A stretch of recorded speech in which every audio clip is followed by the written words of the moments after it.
involvement in a 5-year-long scandal has revealed itself. More about a prosecutor and his neglect as the Flint water crisis continues. Students are being exposed to the reward and the blood of the medical field through a new program here at DHS. And prom is a tradition that many high school students hold as a staple of their student life. What you need to know about Saturday's event. DTV News starts right now.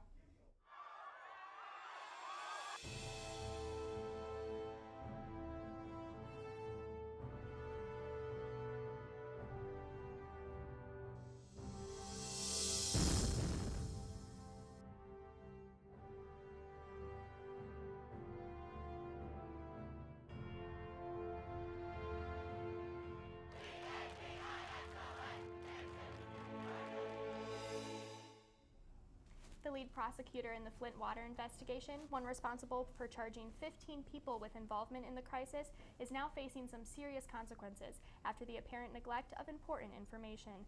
Good afternoon, Davison. I'm Rebecca Allen. And I'm Abigail Fulcher. Todd Flood was let go by new Michigan Attorney General Dana Nessel on Monday, April 29th. After documents were found in the basement of a state-owned building, it was announced that Todd Flood failed to fully pursue potentially important evidence tied to cases in the Flint water crisis. Former Wayne County prosecutor Kim Worthy is now leading the investigation. To learn more about the crisis, head to our YouTube page, DTV News, and search for our 2 Flint water specials, Undrinkable and Undrinkable, The Crisis Continues. Students often go into college with an undecided major, but DHS has a new class that just might help some students make up their mind. DTV's Emily Ferrante joins us now with more information on this amazing and possibly bloody opportunity. Emily? With the help of a retired EMT, students are finding out where they may want to take their future. Digging your hands into a real set of heart and lungs is an average day in the new health science classes. But blood and guts isn't all the medical field is. It spans over 200 in-demand careers. We cut it open, dissected it. We got to shove like a tube down its throat and then practice inflating the lungs. And then we got to cut it into the heart and the lungs. At Davison High School, health science classes allow for students to get a feel of what it would be like to work in the medical field, and this program has been growing rapidly, causing for a second class, which will be added, giving students a real-life feel for working in the medical field. Well, in the first class, I hope it's a stepping stone so they can use it to step up into the next level. It's kind of the first tier, just to give you an idea what's going on. I've had kids start this class and decide, you know what, this isn't for me. And I've had other kids start this class thinking they know exactly what they wanted to do, and they've changed their minds and went in a different direction. At the end of both years, students will be able to become a medical assistant and work with EKGs. It's a perfect fit because right now, medical students are high in demand as this program is forever changing. Michigan Marshall Plan for Talent projects 212,247 openings in the healthcare field in the state alone. In the Flint area, there are 3 hospitals within the span of 15 miles: McLaren, Genesis, and Hurley, which allows for many opportunities for students interested. Anyone that wants to come into my class and take a look around, ask some questions, I would love it. Come on in, talk to me, see what we have. We have new equipment coming in for next year's class, so there'll be so much more stuff to see and play with and get your hands on and get your hands dirty. If you're interested in joining this amazing class, don't be afraid to stop by Ms. Heath's room and ask some questions before going to your counselor. And don't worry, this time you won't be met with a bloody surprise. The time to sail away to yet another Davison prom is almost here. This Saturday, May 11th, some juniors and seniors will set sail on the Detroit Princess with their dance partners. The buses to the venue will leave the school promptly at 3:45 in the afternoon and will return around school around 11:30 at night. The front of your ticket will remind you what bus you'll be riding and what table you're assigned to go for dinner. The back of your ticket has all the information on what is expected of you to make prom night safe and special. Have a great time, DHS. The clock is ticking down extremely fast, and it won't be long before seniors take their last walks through these halls of DHS as a student. We have important dates that you need to know before stepping out and entering the real world. Tuesday, May 21st will be cap and gown pickup during lunch. Exit surveys and all money owed to the school must be paid off this day. Wednesday, May 22nd is the final day of school for seniors. At 1:10 that afternoon, seniors will travel back in time on their walk to Thompson. Then they will head to the auditorium for the senior farewell. If you'd like to go out on a high note, sign up to perform at the farewell in Mrs. Abinage's room 231 by tomorrow. If you'd like to check out the rest of the dates you need to know, check our website, dtvnews.org, to find out where and when seniors will cross over their tassels and toss their caps as they say hello to a new chapter of life. Recently, the halls have been given a little bit of color. Some talented art students here at DHS have decided to ditch the white plain walls with the maroon stripe for something that truly pops. Since the beginning of the year, these art enthusiasts have created 11 new murals, from an intriguing robot to a brain, and even a mural inspired by our very own Newscast. These murals are painted and sketched during all art classes and during intercession. All murals are the masterpieces of students who volunteered for the chance to change the mood in the halls. It's clear that it's certainly paying off. The Davison community was given a sweet treat last week, and everyone is still talking about this year's musical, Willy Wonka. Over 50 students were involved in the musical, and whether they were acting, singing, or playing an instrument, the crowd loved every single minute. Even the staff and crew had a great time. Mrs. Orkish says her favorite part was completely unplanned. I think my favorite moment was hearing the laughter in the audience.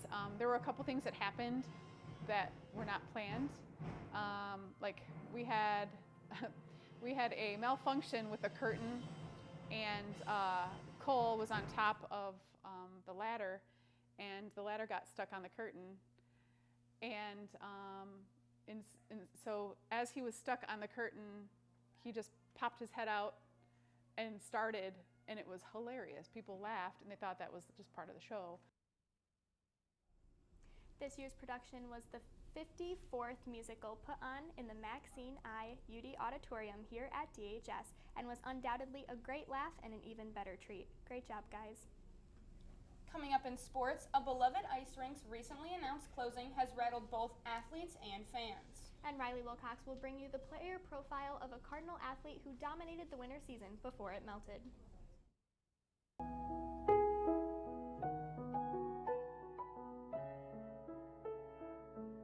4,300. That's how many deaths are caused by underage drinking each year.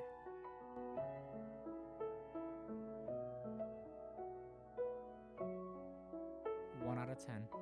That's how many high school students will drink and drive.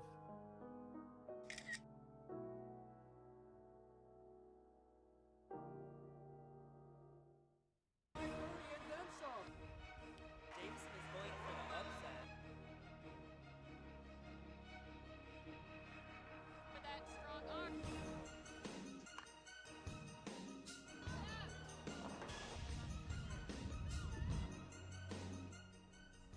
An ice rink that has had a special place in some of our athletes and community members' hearts has officially shut its doors for the last time. Good afternoon, Davison. I'm Riley Wilcox.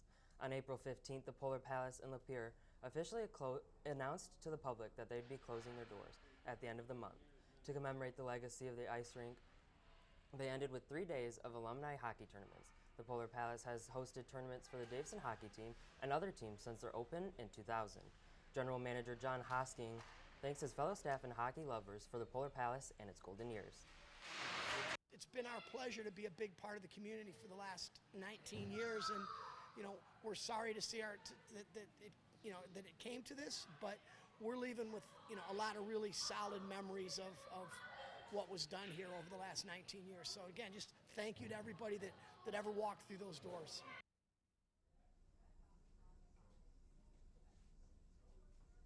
Thank you to Polar Palace and its staff. You will be greatly missed. With the seniors' final days of high school starting to dwindle down, DTV joined in on remembering one Cardinal athlete's basketball career here at DHS. He broke the school record for the most points in a single game, with 41 points in the season opener. DTV's John Gerke introduces us to Cade Coleman.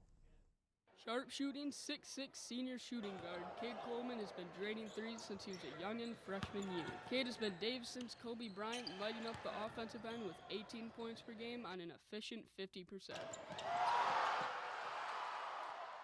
Also, Cade doesn't like missing the easy ones, at a scorching 80% at the charity stripe. For Cade's final year, he made sure to start off with a bang, exploding with a 41-point game in the season opener, breaking Davison's single-game record for most points scored in an outing.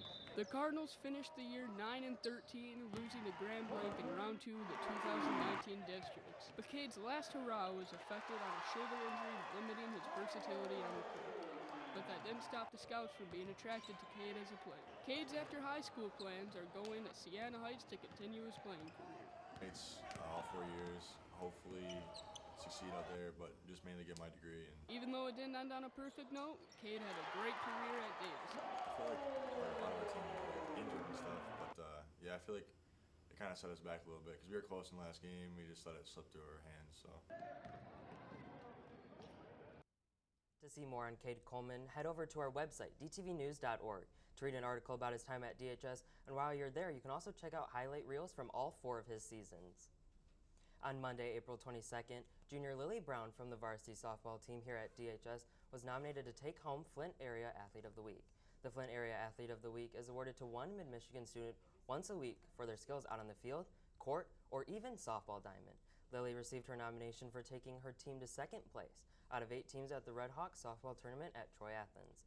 Lily finished out the poll with 2,444 votes and was able to make her way to 9th place out of 27 students from Flint and surrounding areas. Great job, Lily.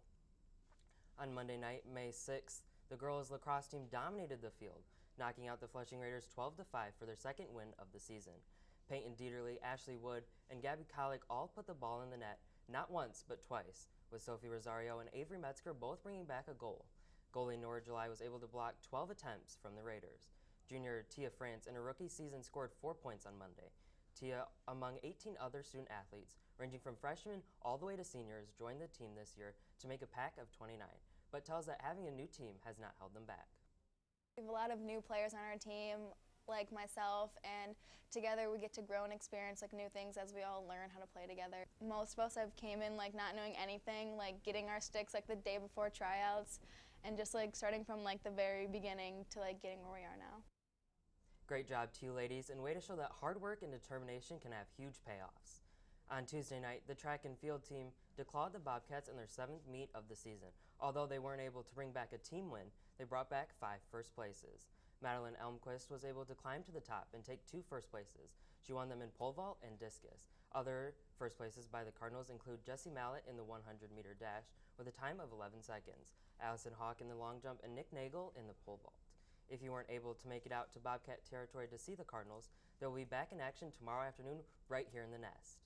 Tonight, the baseball team will be defending the home plate against the Lapeer Lightning, while the softball team will be facing the Lightning away at Lapeer. Both games will begin at 4 o'clock. And finally at 7, the boys lacrosse team will be taking on the Birmingham Rough Riders here at Cardinal Stadium. Unfortunately, tonight's girls lacrosse game against the Powers Chargers has been canceled due to incoming thunderstorms. Hopefully, if you're headed out to support either the baseball, softball, or boys lacrosse team, you do so before the storms roll in. Now, Haley, what more can we expect for the rest of this week's forecast?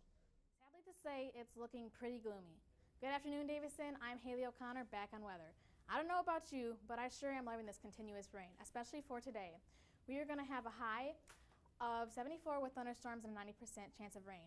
Later on tonight, it's going to drop to 46 degrees with considerable cloudiness. For tomorrow, it's going to be cloudy and a little chilly with only a high of 55, and comparing in the last couple of years, we're a little bit below average. Later on that night, it's going to drop to 36.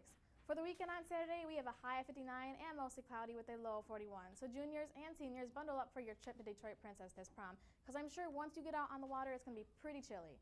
And for Sunday on Mother's Day, we have a high of 53 with showers and once again a low of 41. So maybe a cookout for mom would not be the best idea, but be sure to get her some flowers or a card or whatever she might like. This is your weather, Davison. I'll toss it back over to the desk. Thanks, Haley. Every year, we all see new faces around the school. Maybe you've wondered how they get around and how they meet new people. The Student Ambassadors program is the answer to that question. This 2-year-old program has set its sights on making Davison a warm and welcoming place to be, and they are looking for new people to be those helpful students. If you're interested in joining, you can pick up an application from Mrs. Ferguson or Mrs. Wamba, but be quick because applications are due tomorrow, Friday, May 10th. Throwing it back to some more graduation things, imagine yourself strutting down the walkway wearing those white cords. You can get those by submitting your community service hours into the office, and if you aren't quite there yet, you can go to our website, dtvnews.org, and find all of the opportunities before it's too late. With spring sports kicking into full gear and seniors heading out the door, you're not going to want to miss anything that we post on our social media. Like us on Facebook and follow us on Snapchat, both at DTV News. You can find us on Twitter and Instagram at DTV_official. Our YouTube page is the best place to stay up to date with all of our video content. There you'll find previous sporting events, newscasts, and catch our live stream. Make sure you are subscribed to DTV News and hit that bell to turn on those notifications. Over the past several years, approximately 300 teens have died in accidents related to drunk driving during prom season, according to the National Highway Traffic Safety Administration. Yeah, prom is going to be fun, but it's only really going to be fun if people are safe and making sure that they're not getting behind the wheel with someone who's intoxicated or anything like that. Don't want to hurt yourself on a fun night like that. So Definitely, and those aren't the only rules they need to follow. They need to make sure they're dressing appropriately and behaving well at the dance also. I'm not going to prom, but I know you guys are, so I really hope you guys have fun. Thank you. Thank you. Well, I've been Haley with Riley, Becca, and Abby. Have a good day, Davison.